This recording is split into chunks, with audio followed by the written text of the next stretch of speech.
So I went to see the Scorch Trials movie yesterday, and I'm not even going to attempt to make this a spoiler-free video because this movie just made me so angry that it's going to be frankly impossible for me not to spoil it for people who haven't read the book.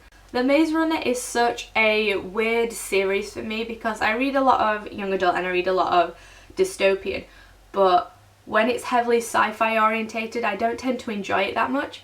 But when I heard that The Maze Runner was going to become a film, I watched the trailer and I was kind of intrigued by the whole concept of it, so I picked up the book and I read the book. And after I read the book, I wasn't that bothered about continuing the series. Like, there was nothing really, like, despite obviously the plot, that drove me forward to read the book. But then I went to see the Maze Runner film, really enjoyed the Maze Runner film. Straight after seeing the film I went and got the second book because I heard online, I'd seen pictures and stuff, that they'd started filming the Scorch Trials, which is the second in the series. So earlier this year I finally got around to reading that book, and out of the two, the Scorch Trials was by far my favourite book so far in the series. I still haven't read the third one, and after seeing this film I don't think I'm going to, because I actually have no intention of following the rest of this series after seeing this film, because I had so many issues with it that I'm actually like really oddly genuinely angry at how much they messed up with this film. For example, when they believe that they're finally safe and they're away from the trials and everything to do with Wicked, and Wicked shows up and goes, ha, actually this is all still part of a test.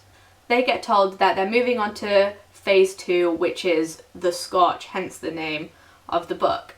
Obviously they needed motivation to go out and do them, so Wicked tells them that they've been infected with the flare and they have 2 weeks to get through the Scorch to this safe haven which has the cure for the flare essentially.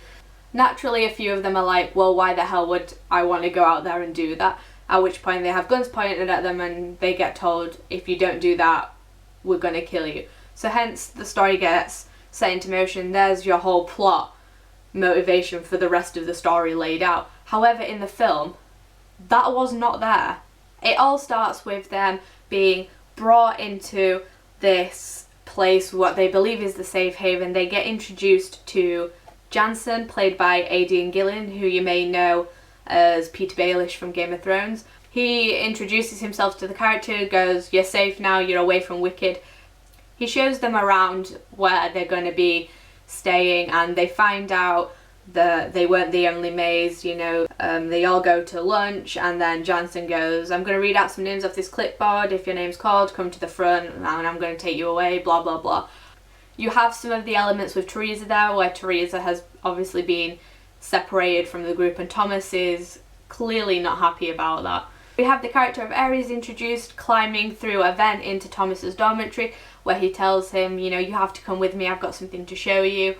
And through the events and these interactions between Ares and Thomas climbing through vents searching for information, they find out that Jansen is actually a part of Wicked. He's working for Ava Page. They were never really rescued or safe, it was always Wicked. Thomas then freaks out, goes back to the dormitory, tells the rest of the Gladers, you know, we have to leave now.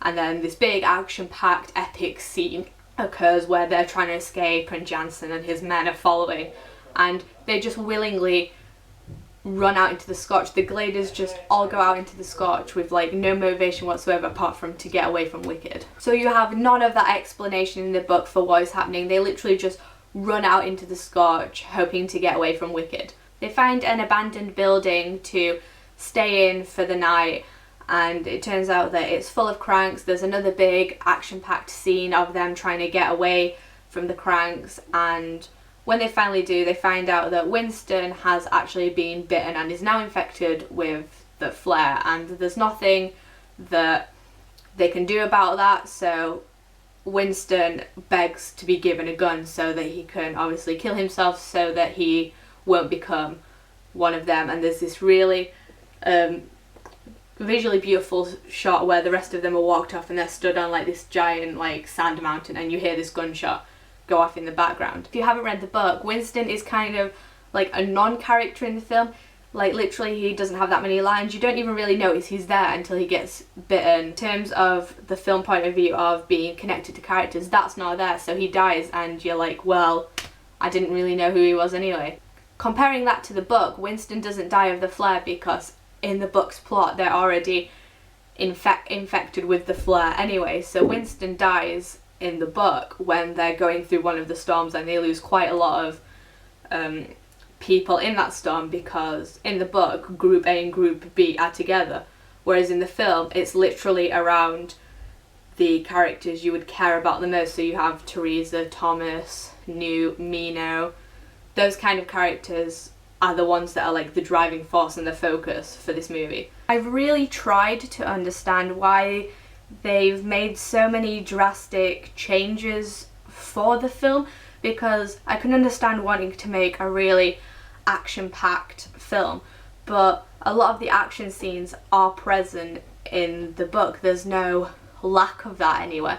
It's just that the start of the book is relatively slow as they adapt to the new situation and they find information out through little bits and pieces. In this film you don't have that build-up. The idea of the tattoos is just gone. There's no telepathy whatsoever in this, which I guess you could you can't even really do without that. They've just got rid of a lot of the character motivations, because obviously the main motivation for the plot is that they believe they're infected with this flare, and that if they get to this safe haven and they get this cure, they're going to be okay. With George and Brenda, they have no interest in the book in helping Thomas and his friends out, because they're like, you're wicked, we don't want anything to do with that because you will bring wicked here. Whereas in the book Thomas says, you know, there is a cure for the flare. If you help us get to this safe haven, we'll give you some of this cure. Boom, character motivation there. That's why they're going to want to help them. Whereas in the film there's none of that. The Gliders just happen to stumble across this place that has all these people in, and when George finds out that they're wicked, he's like, oh, if we give these over to the right arm or something, which are like the big group of rebels, he says they'll let us join them, you know, if we keep these kids and do that. The relationship between Thomas and Mina that builds up in the Scorch trials was by far my favourite part of the book, seeing those two work together, and there is absolutely none of that in this film. There's Mino getting struck by lightning, Mino getting taken away at the end. Neither of those I remember happening in the book. Thomas as well is just as equally annoying as he is in the book. I understand having questions, but he asks so many questions, and I went to see this film with my boyfriend and he literally turned to me at one point in the film and said, I'm pretty sure 70% of Thomas's lines are just questions. Literally the only thing that I came away actually enjoying from this film was Aidan Gillen playing Jansen. He played the character just the way I expected. He had really good screen presence, and that was literally the only thing that I could come away from this film as a positive. Coming away from this film and looking at it subjectively as the film without taking into account the book. Looking at the Scorch trials as a film subjectively on its own without taking into account a book, with what happens in the film and the way everything unfolds in the film, it makes the Maze Runner completely irrelevant, and it might as well have just not happened. I'm kind of annoyed because the Scorch Trials was one of the films I was most looking forward to this year, and now I'm just kind of like, personally for me, I'm just going to pretend that they made the Maze Runner and for whatever reason they didn't decide to make the Scorch Trials.